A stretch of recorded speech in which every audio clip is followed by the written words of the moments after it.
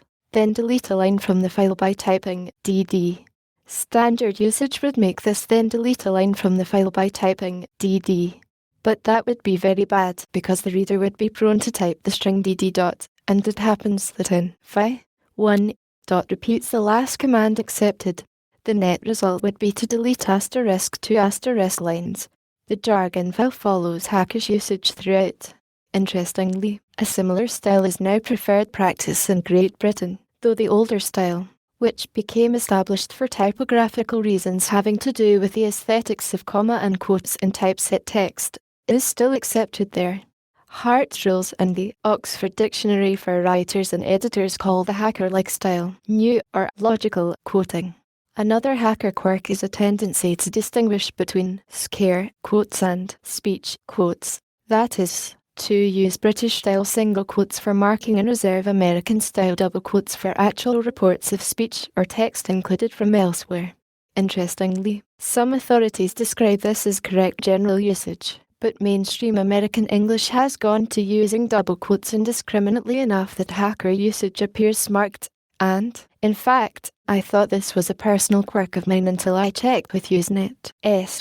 One further permutation that is definitely not asterisk standard is a hackish tendency to demarking quotes by using apostrophes, single quotes, in pairs. That is, like this.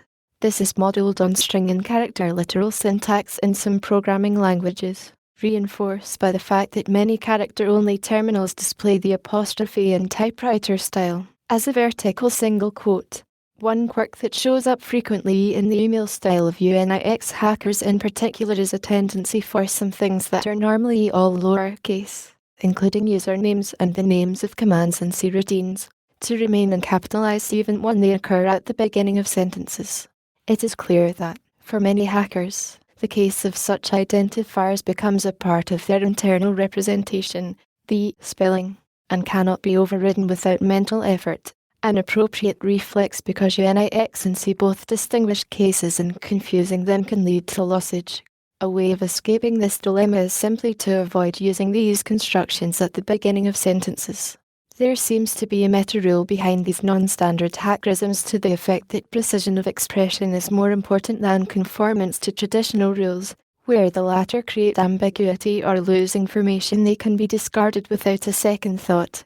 It is notable in this respect that other hackish inventions, for example, in vocabulary, also tend to carry very precise shades of meaning, even one constructed to appear slangy and loose.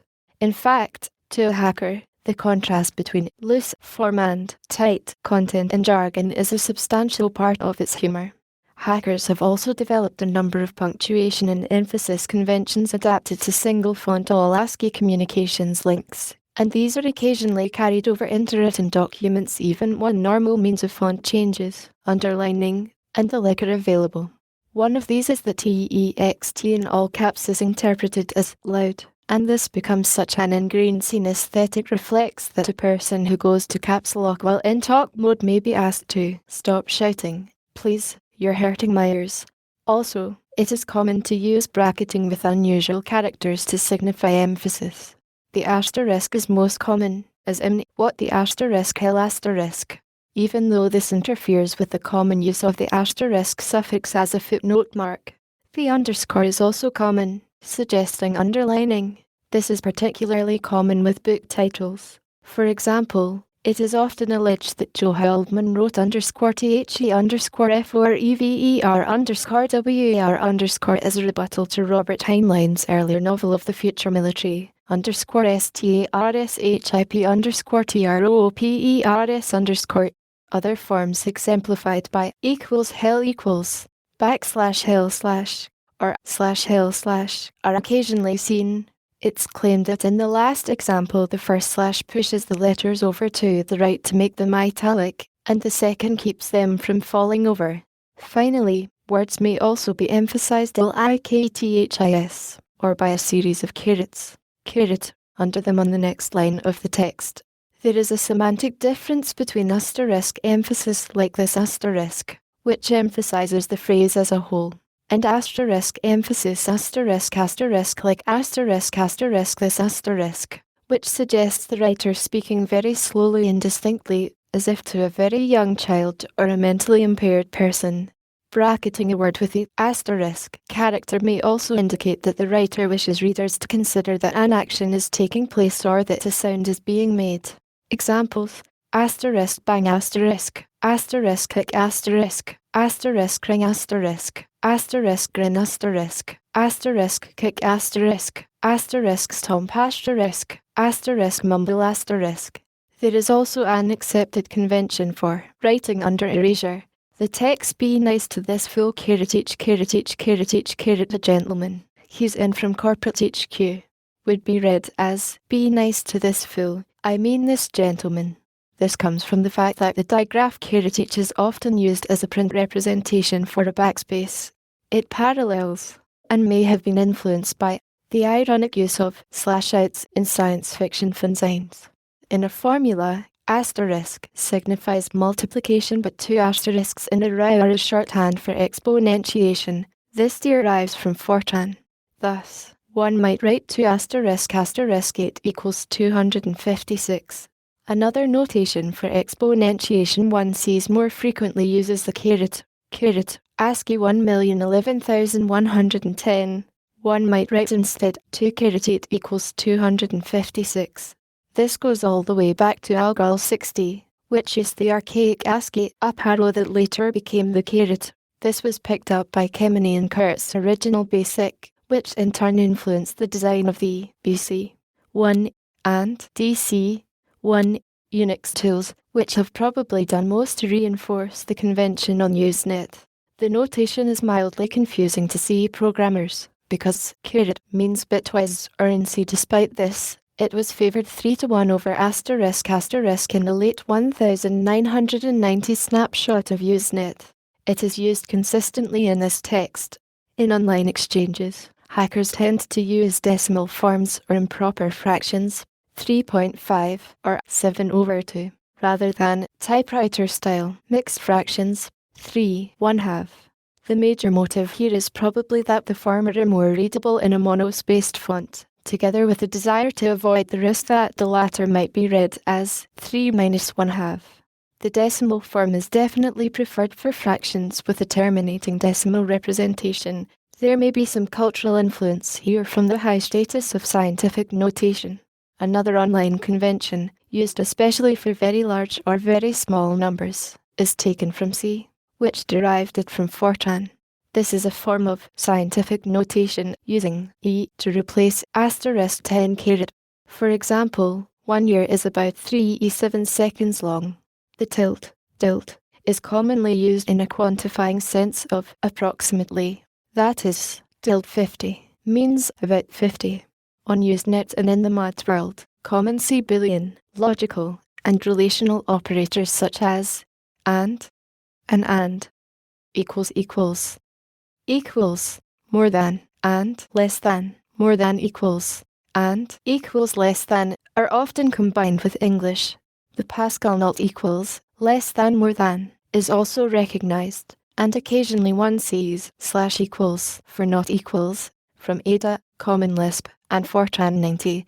The use of prefix as a loose synonym for not or no is particularly common. Thus, !clue is read no clue a or clueless. A related practice borrows syntax from preferred programming languages to express ideas in a natural language text. For example, one might see the following. I recently had occasion to field test the Snafu Systems 2300E adaptive calculator. The price was right, and the racing stripe on the case looked kind of neat, but its performance left something to be desired. #if flame hasn't anyone told those idiots that you can't get decent boolean suppression with AFT filters at today's net speeds? #end/*flame*/ I guess they figured the price premium for true frame-based semantic analysis was too high. Unfortunately, it's also the only workable approach. I wouldn't recommend purchase of this product unless you're in a very tight budget. #include == Frank Finley. Fubarco Systems. In the above, the #if/#endif pair is a conditional compilation syntax from C. Here, it implies that the text between, which is a flame, should be evaluated only if you have turned on, or defined on, the switch flame. The #include at the end is C for include standard disclaimer here. The standard disclaimer is understood to read, roughly, these are my personal opinions and not to be construed as the official position of my employer. Another habit is that of using angle bracket enclosure to genericize a term. This derives from conventions used in BNF. Uses like the following are common. So this walks into a bar one day, and hackers also mix letters and numbers more freely than in mainstream usage. In particular, it is good hacker style to write a digit sequence where you intend the reader to understand the text string that names that number in English. So, hackers prefer to write 1970s rather than 1970s or 1970s. The latter looks like a possessive. It should also be noted that hackers exhibit much less reluctance to use multiply nested parentheses than is normal in English. Part of this is almost certainly due to influence from Lisp, which uses deeply nested parentheses, like this, see, in its syntax a lot. But it has also been suggested that a more basic hacker trait of enjoying playing with complexity and pushing systems to their limits is in operation. One area where hackish conventions for online writing are still in some flux is the marking of included material from earlier messages, what would be called block quotations in ordinary English, from the usual typographic convention employed for these. Smaller font at an extra indent. There derived the notation of included text being indented by one ASCII tab, 0001001 character, which under UNIX and many other environments gives the appearance of an 8-space indent. Early mail and net news readers had no facility for including messages this way, so people had to paste in copy manually. BSD, mail, 1, was the first message agent to support inclusion, and early useneters emulated its style. But the TAB character tended to push included text too far to the right, especially in multiply nested inclusions, leading to ugly wraparounds. After a brief period of confusion, during which an inclusion ladder consisting of 3 or 4 spaces became established in Emacs and a few mailers, the use of leading, more than, or more than, became standard, perhaps owing to its use in ed. 1 to display tabs. Alternatively, it may derive from the more than that some early UNIX mailers used to quote lines starting with from in text, so they wouldn't look like the beginnings of new message headers. Inclusions within inclusions keep their more than leaders, so the nesting level of a quotation is visually apparent. A few other idiosyncratic quoting styles survive because they are automatically generated.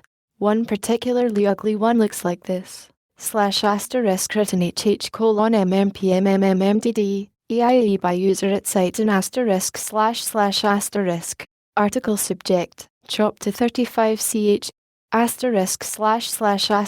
*/ end of text from the local group */ it is generated by an elderly, variant news reading system called NIPS files. The overall trend,